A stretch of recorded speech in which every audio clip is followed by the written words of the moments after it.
Nancy Guthrie vanished into the night. But the true shock may not lie within the darkened house that evening, but deep inside the very police department tasked with investigating the case.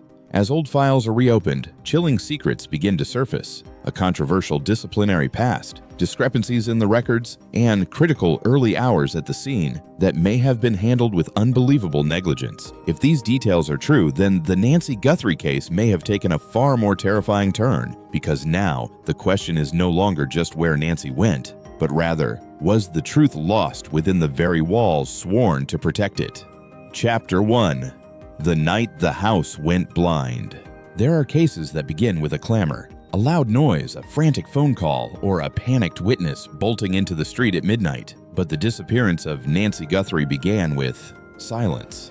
A silence so unnatural it was terrifying, occurring when everything meant to function suddenly ceased. Cameras stopped recording, internet connections evaporated, and just minutes later, Nancy Guthrie vanished from her own home as though someone had simply erased her from the world. In missing persons cases, the scene often tells a story of chaos. Forced entry, ransacked rooms, or belongings strewn across the floor. Yet Nancy's house whispered no such tale. There were no signs of a violent struggle, no overturned furniture, not a single sound was noted by neighbors throughout that night. There was only one anomaly. The home's surveillance system became utterly useless at the exact moment it was needed most. That is the detail that gave investigators pause. In this day and age, the simultaneous failure of cameras and internet is rarely a coincidence. It looks like an operation, a deliberate act. Someone, at that precise moment, rendered Nancy's home blind and mute. If this were a common burglary, an intruder would have needed time to figure out the system. But here, everything happened too fast, too cleanly, as if that person knew exactly what to do. And it was that very point that sent a shiver through the case from the start. Imagine the scene that night. A quiet house in an ordinary neighborhood. Inside was Nancy Guthrie, a woman who had no inkling that this would be the last time she was ever seen. No one heard a scream. No one heard the slam of a door. No alarms were ever triggered. But in a fleeting window of time, a sequence of events unfolded. The cameras were neutralized, the internet connection died, and a woman vanished from her sanctuary. That was not chaos. That was a sequence of surgical precision.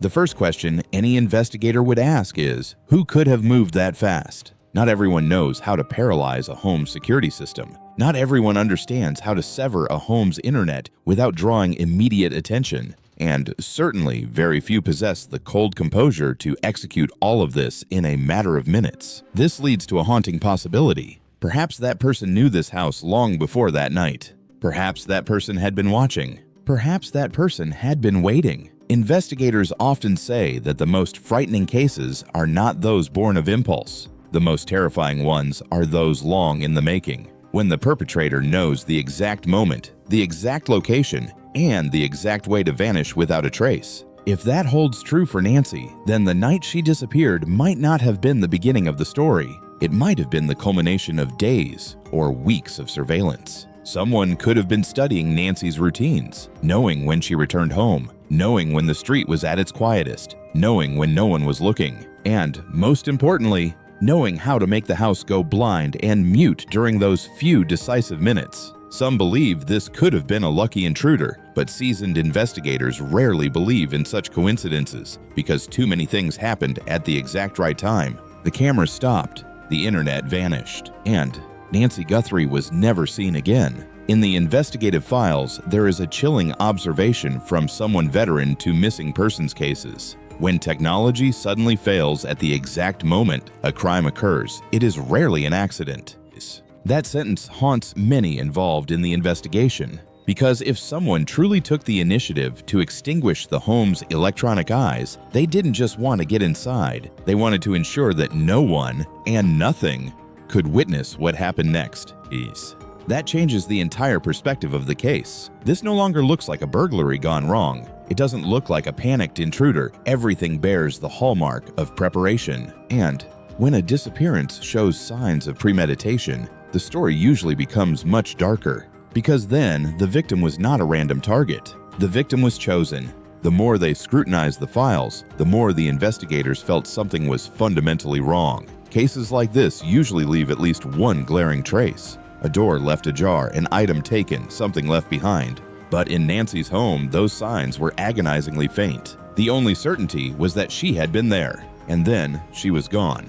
No sound, no simple explanation, no direct witnesses, only a house that suddenly went blind in the night. And as investigators began to piece the fragments together, a cold realization began to take root. If someone had truly prepared for that night, if someone knew exactly when to kill the cameras and when to strike, then the disappearance of Nancy Guthrie was no accident. It was a meticulously calculated approach, a plan forged in the shadows. And that night was simply the moment the plan was set in motion.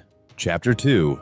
The mask at the door and the car at 2:30. As investigators began to scour every frame from the area's camera systems, they quickly realized that the night Nancy Guthrie vanished was not an entirely invisible void. There were leftover images, brief moments, seemingly insignificant, that nonetheless sent chills down the spines of seasoned professionals. Two details stood out above all else. Two small details, yet enough to completely shift the narrative. A masked figure appearing before a doorbell camera, and a car driving through the area at approximately 2:30 a.m. If Nancy's disappearance had previously seemed like an inexplicable mystery, these two images gave the story a different hue. It was no longer a strange vanishing act. It began to look like a plot. The first video came from a doorbell camera in the neighborhood. Not Nancy's own house, but a residence nearby. It was a simple angle, a porch, a small yard, and the street ahead. In a few brief seconds of footage, a man appears. He is wearing a mask.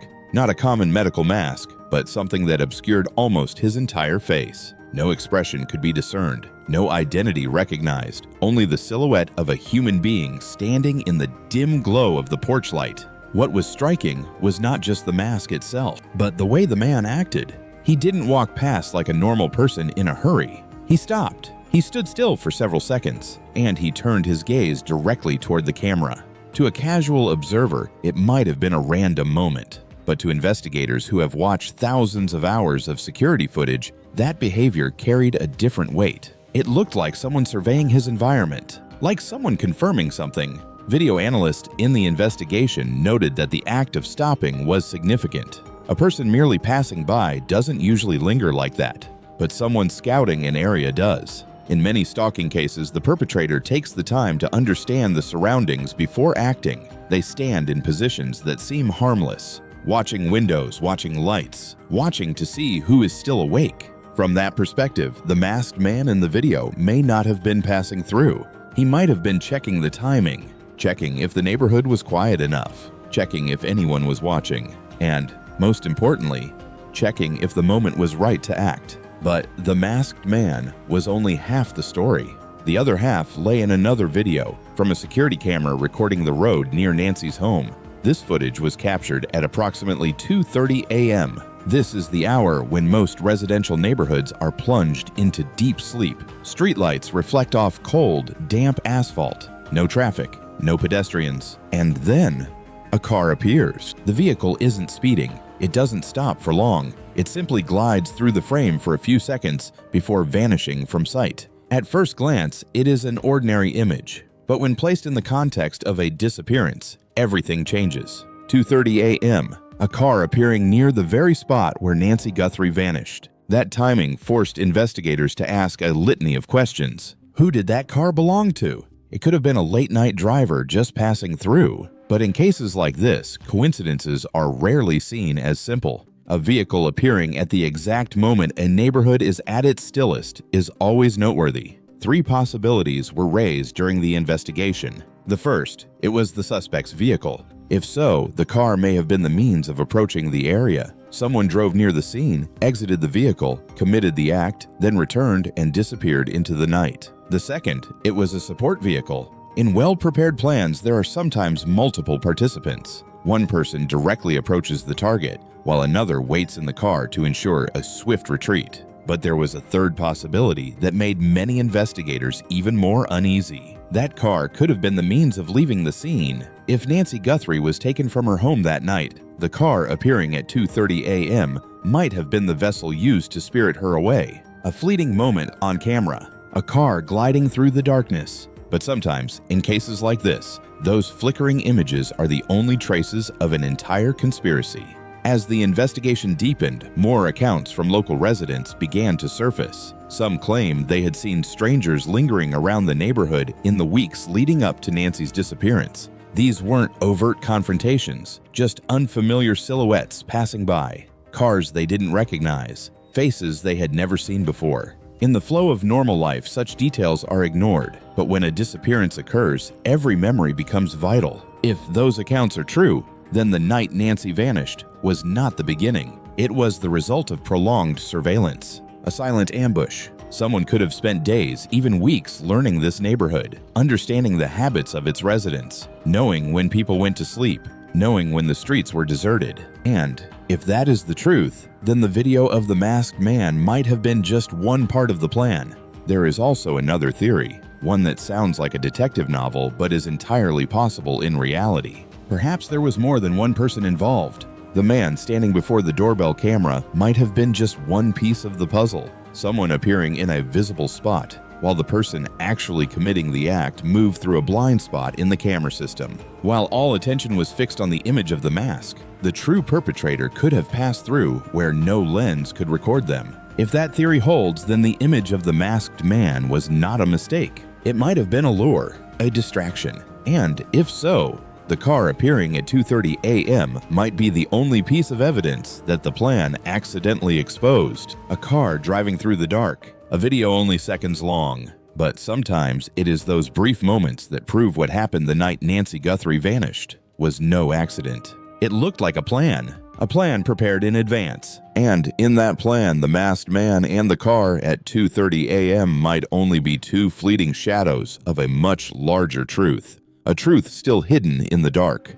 In any disappearance, there is one question that is always asked before all others. Not who the suspect is, not what the motive was, but something far simpler. Who was the last person to see the victim? In the files of Nancy Guthrie, the answer to that question leads to a very specific name, Tommaso Cioni. According to investigative records, Tommaso was the person believed to have driven Nancy home on the night she disappeared. That detail sounds mundane. Friends driving each other home after an evening out is a common occurrence. But in the world of criminal investigation, the last person to see the victim is always a critically sensitive link, because from that moment forward, every detail becomes paramount. The time, the route, traffic cameras, and, especially, the exact moment Nancy actually stepped inside. Investigators began to reconstruct the timeline of that night with near absolute precision. They wanted to know which roads the car traveled, how long it took to arrive, whether any roadside cameras captured images of the vehicle. In cases like this, sometimes a single frame of traffic footage is enough to change the entire narrative. A car turning left instead of right, an unexpected stop, a detour not mentioned in the account. Every minute detail can become a crucial piece of the puzzle. And because of that, the car Tommaso drove that night quickly became the focus of the investigation. It was a blue Honda CR-V. At a glance, it was just a common SUV, identical to thousands of others on the road. But in the context of the case, it became potential evidence. Not long after the investigation began, Annie and Tommaso's Honda CR-V was seized for forensic examination. To the public, that move immediately sparked a firestorm of questions. Why was the car seized? What were investigators searching for inside? In a forensic lab, a car can tell more stories than one might imagine. Technical experts don't just look at the surface. They search for things the naked eye cannot see. DNA, fabric fibers, biological traces, minute stains hidden in the crevices of the seats. A microscopic drop of blood might be overlooked under normal conditions, but it can become damning evidence when analyzed correctly. There were other signs as well. Patterns of movement, soil particles clinging to the undercarriage, sand, dust, or vegetation from areas the car might have passed through. Each element could help investigators better understand the vehicle's journey on the night Nancy vanished. But as news of the Honda CR-V's seizure began to leak, public opinion exploded. The internet quickly became a breeding ground for speculation. One of the most viral theories involved the color of the car. Some online sleuths claimed that in the security footage near Nancy's disappearance, a blue Honda had appeared. There was no official confirmation from the police, no clear evidence that it was the same vehicle. But on social media, the line between possibility and fact often blurs with frightening speed. In a short time, countless posts began comparing images, comparing car colors, comparing models, comparing taillight designs. Everyone was trying to find a link between the Honda CR-V and the grainy images from security cameras. Investigators, of course, could not rely on internet speculation, but they also could not ignore the fact that the public was beginning to fixate on these details. At the same time, the media began to focus on another image, the image of Annie. In some photographs taken during her public appearances, Annie wore a hoodie and large sunglasses, almost entirely concealing her face. To many, this was a natural reaction for someone hounded by the media. But to the internet, everything was interpreted through a different lens. A barrage of comments began to appear. Why is she hiding her face? What is she trying to avoid? Is there something the public doesn't know? Meanwhile, the police maintained a clear stance. They repeatedly emphasized that the family was not considered suspects in the case. But in the world of media and social networks, official assertions aren't always enough to quell suspicion. On the contrary, sometimes they only heighten curiosity. Chapter 3. The Last Ride Home. In any disappearance, there is one question that is always asked before all others. Not who the suspect is, not what the motive was, but something far simpler. Who was the last person to see the victim? In the files of Nancy Guthrie, the answer to that question leads to a very specific name, Tommaso Cioni. According to investigative records, Tommaso was the person believed to have driven Nancy home on the night she disappeared. That detail sounds mundane. Friends driving each other home after an evening out is a common occurrence. But in the world of criminal investigation, the last person to see the victim is always a critically sensitive link. Because from that moment forward, every detail becomes paramount. The time, the route, traffic cameras, and especially the exact moment Nancy actually stepped inside. Investigators began to reconstruct the timeline of that night with near absolute precision. They wanted to know which roads the car traveled, how long it took to arrive, whether any roadside cameras captured images of the vehicle. In cases like this, sometimes a single frame of traffic footage is enough to change the entire narrative. A car turning left instead of right, an unexpected stop, a detour not mentioned in the account. Every minute detail can become a crucial piece of the puzzle. And because of that, the car Tommaso drove that night quickly became the focus of the investigation. It was a blue Honda CR-V. At a glance, it was just a common SUV, identical to thousands of others on the road. But in the context of the case, it became potential evidence. Not long after the investigation began, Annie and Tommaso's Honda CR-V was seized for forensic examination. To the public, that move immediately sparked a firestorm of questions. Why was the car seized? What were investigators searching for inside? In a forensic lab, a car can tell more stories than one might imagine. Technical experts don't just look at the surface. They search for things the naked eye cannot see. DNA, fabric fibers, biological traces, minute stains hidden in the crevices of the seats. A microscopic drop of blood might be overlooked under normal conditions, but it can become damning evidence when analyzed correctly. There were other signs as well. Patterns of movement, soil particles clinging to the undercarriage, sand, dust, or vegetation from areas the car might have passed through. Each element could help investigators better understand the vehicle's journey on the night Nancy vanished. But as news of the Honda CR-V's seizure began to leak, public opinion exploded. The internet quickly became a breeding ground for speculation. One of the most viral theories involved the color of the car. Some online sleuths claimed that in the security footage near Nancy's disappearance, a blue Honda had appeared. There was no official confirmation from the police, no clear evidence that it was the same vehicle. But on social media, the line between possibility and fact often blurs with frightening speed. In a short time, countless posts began comparing images, comparing car colors, comparing models, comparing taillight designs. Everyone was trying to find a link between the Honda CR-V and the grainy images from security cameras. Investigators, of course, could not rely on internet speculation, but they also could not ignore the fact that the public was beginning to fixate on these details. At the same time, the media began to focus on another image, the image of Annie. In some photographs taken during her public appearances, Annie wore a hoodie and large sunglasses, almost entirely concealing her face. To many, this was a natural reaction for someone hounded by the media. But to the internet, everything was interpreted through a different lens. A barrage of comments began to appear. Why is she hiding her face? What is she trying to avoid? Is there something the public doesn't know? Meanwhile, the police maintained a clear stance. They repeatedly emphasized that the family was not considered suspects in the case. But in the world of media and social networks, official assertions aren't always enough to quell suspicion. On the contrary, sometimes they only heighten curiosity. Chapter 3: The Last Ride Home.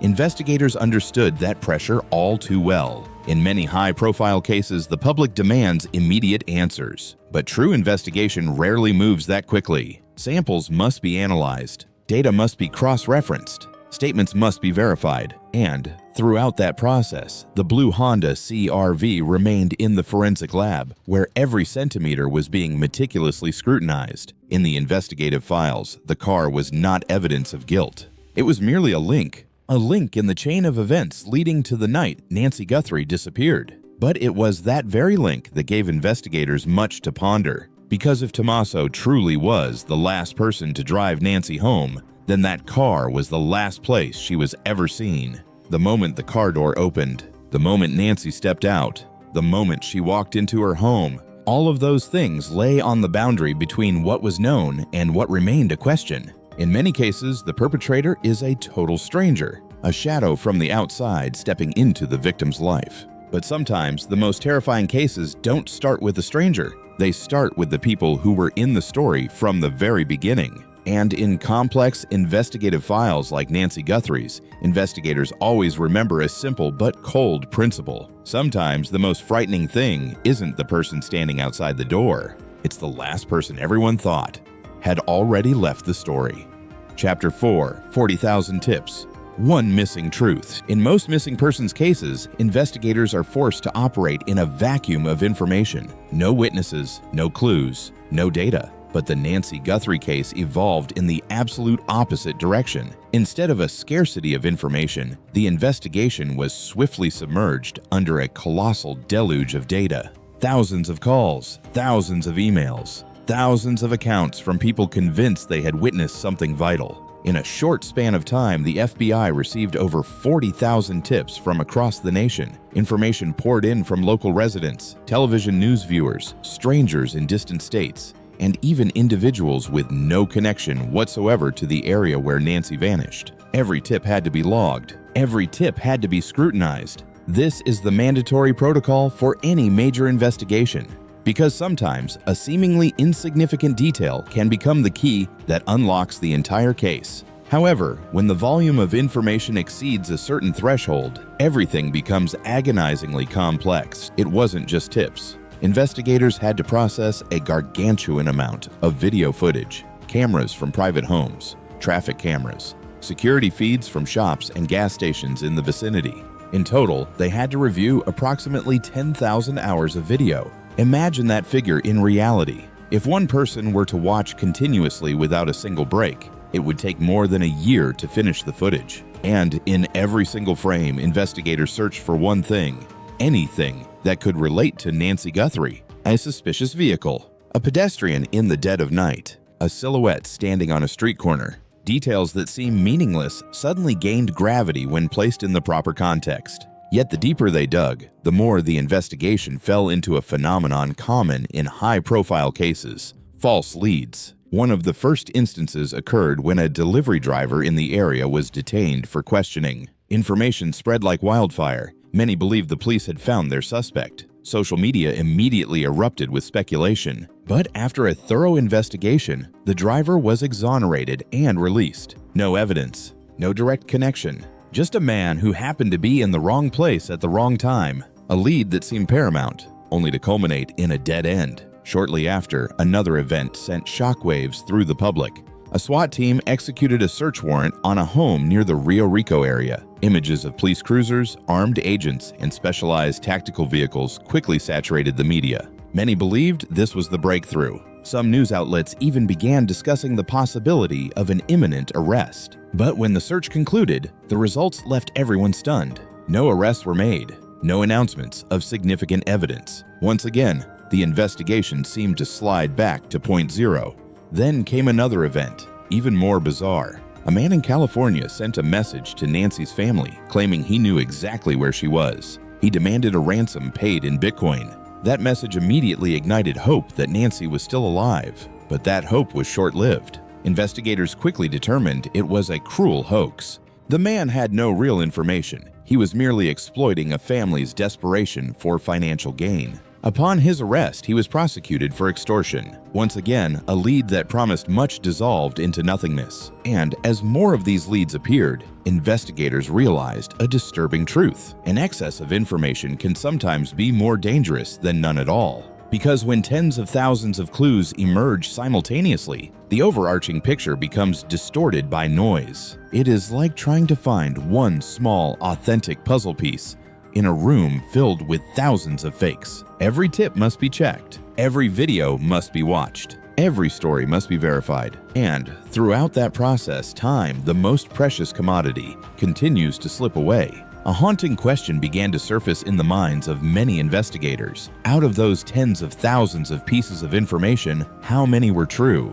And how many were merely mistakes? Or worse, deliberate diversions? Some investigative experts proposed a terrifying hypothesis. If there were a true mastermind behind Nancy's disappearance, they might have understood exactly how high-profile cases operate. They knew that when a case becomes a media sensation, thousands of people will flood the police with information. Kind-hearted people wanting to help, people who imagine they saw something, attention seekers, and those who intentionally plant misinformation. All of this creates a data storm.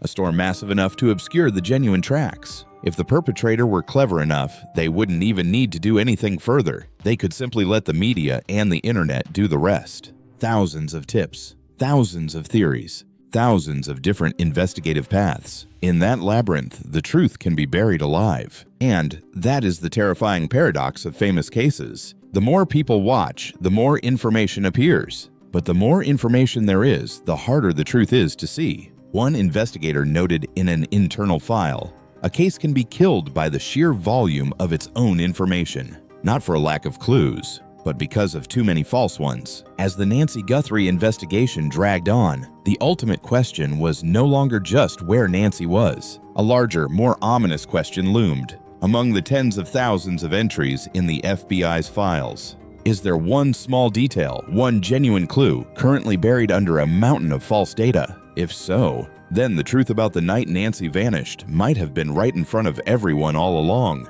They just didn't recognize it. Chapter 5: The Sheriff's Office Secret. In many major investigations, there is a moment where the story suddenly veers in an unforeseen direction. Not because a new clue surfaced, not because a suspect was caught, but because the very people investigating the case become the focus of scrutiny. In the Nancy Guthrie case, that moment arrived as the investigation began to stall. Tens of thousands of tips had been submitted. Thousands of hours of video had been analyzed. Yet the answer to where Nancy went, or what transpired that night, remained elusive. And right then, another narrative began to emerge.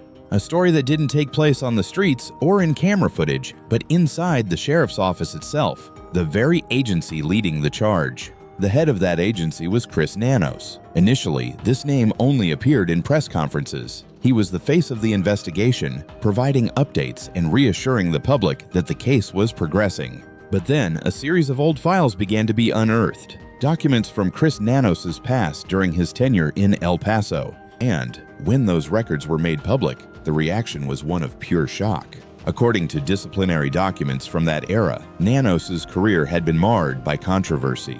One of the most serious allegations involved the excessive use of force during several line-of-duty incidents. In the world of law enforcement, such accusations are no small matter. They typically trigger internal affairs investigations and can cast a long shadow over an officer's career. But that wasn't all.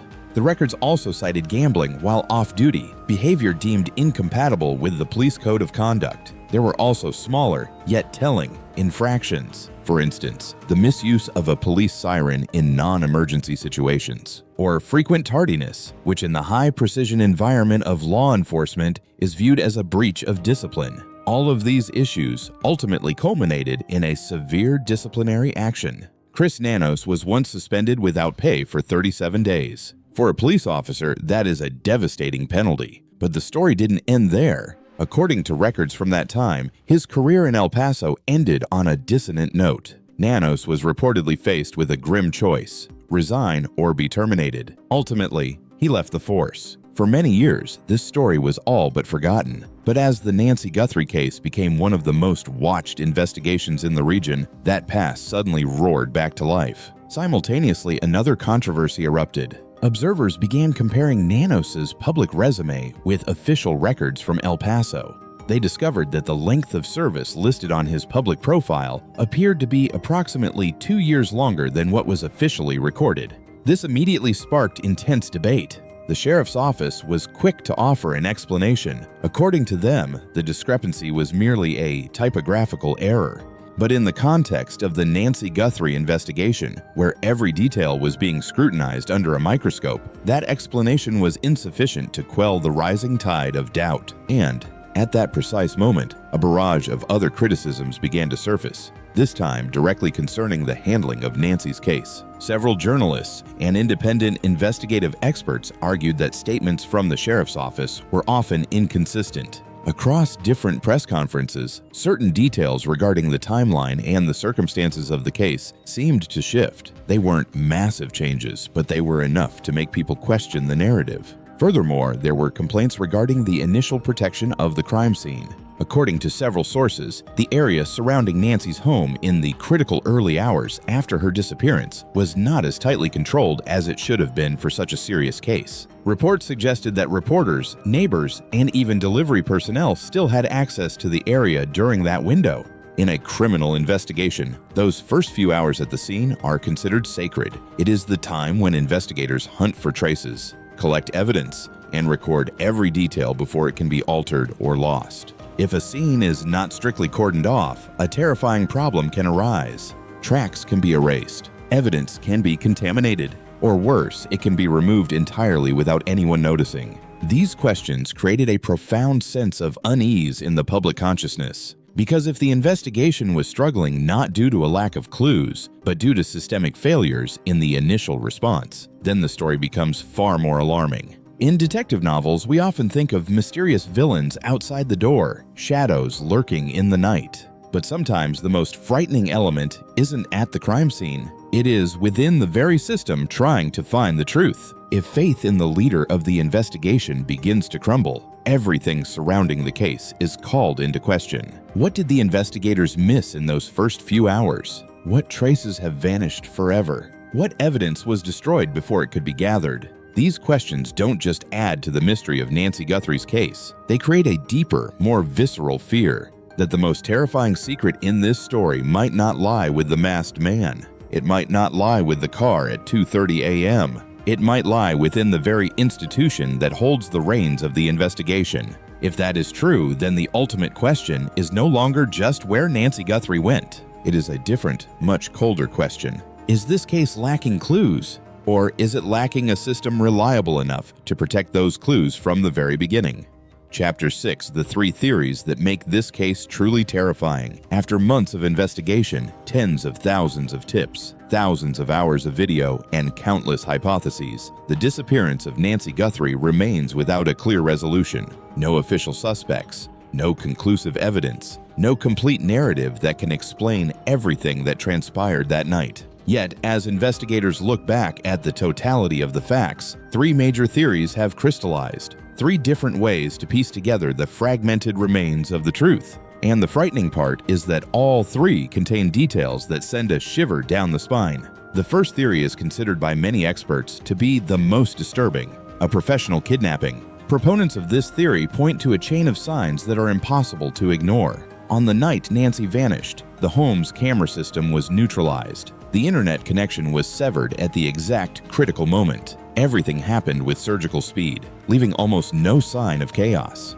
In most common burglaries, the scene shows signs of a struggle, ransacked rooms, or at the very least, a series of messy actions. But here, everything was terrifyingly tidy. If it was a kidnapping, the perpetrators were likely not acting on impulse. They were skilled individuals who understood how to disable security systems, how to enter and exit rapidly, and how to leave without leaving a trace. Equally notable is the absence of any credible ransom demand. Aside from the hoax from California, there has been no real message from a captor. This makes the theory of a professional group even colder, because if the motive wasn't money, then the reason for the abduction might be far more complex and sinister. However, the second theory makes many investigators feel uneasy in a different way. This theory suggests that the person behind the act was someone Nancy knew. In many missing persons cases, the culprit is not a stranger. They are someone who is already present in the victim's life, someone who understood her habits, her schedule, and her surroundings. If this holds true for Nancy, then the perpetrator knew she lived alone. They knew when she came home. They knew when the street was at its quietest. More importantly, an acquaintance would have a massive advantage from the start. They could approach the house without arousing suspicion. They could convince Nancy to open the door without her ever sensing she was in danger. This completely alters the picture of the case, because if the suspect was an acquaintance, the attack didn't necessarily begin with a violent break-in. It might have started with a normal conversation, a moment that seemed entirely harmless. And then everything spiraled out of control. The third theory brings the story back to the mysterious sightings in the neighborhood before Nancy vanished. Several witnesses claimed they saw strangers lurking around the area for approximately 3 weeks prior to the incident. Unfamiliar faces, strange cars that drove through and then disappeared. If these accounts are accurate, it is possible that Nancy was being hunted, not for one night, but for weeks. In the world of organized crime or highly orchestrated plots, stalking a target before acting is standard procedure. The perpetrator observes daily routines, arrival times, and the windows of greatest vulnerability. If this theory is correct, then Nancy Guthrie's story didn't begin the night she vanished. It began weeks earlier, in silence, in the shadows. 3 different theories, 3 different investigative paths, but they all lead to one harrowing truth. No real ransom, no official suspects, no simple explanation. And that is precisely what makes the Nancy Guthrie case one of the most haunting enigmas. Because when you look at all the pieces, the masked man, the car at 2:30 a.m., the disabled cameras, and the thousands of disjointed clues, everything looks like a plan long in the making. But to this day, no one knows who wrote the script for the night Nancy Guthrie vanished. The Nancy Guthrie case remains, to this day, a labyrinth with no exit. The pieces are all there. A house that suddenly went blind in the night, a masked man caught on a doorbell cam, a car gliding past at 2:30 a.m., and the controversies swirling around the very agency tasked with solving it. But the more you piece them together, the more macabre the picture becomes, because the most terrifying secret may not just lie outside Nancy's door, but in the very way the investigation was handled from the start. If critical early errors truly occurred, then some tracks may have vanished forever, and when that happens, the truth isn't just buried by the perpetrator, it is buried by the fissures in the system itself. This is why the Nancy Guthrie case still sends a chill down the spine. The answer may have once existed, but now it may have vanished right along with Nancy.